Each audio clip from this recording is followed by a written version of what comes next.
ধ্রুব মিত্তির যাকে ভালোবাসেন তার জন্য যেমন মরতে পারে, মরতেও পারে।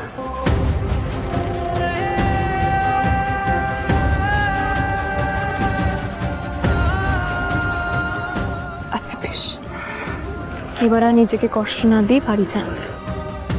জানেন তো, মা রোজ আপনার জন্য অপেক্ষা করে বসে থাকে।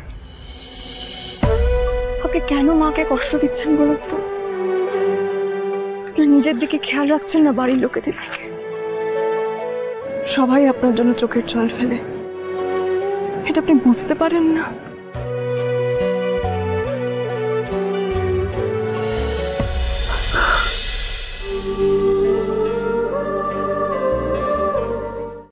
আজই ডাউনলোড করুন আর এনজয় করুন আপনার পছন্দের শো।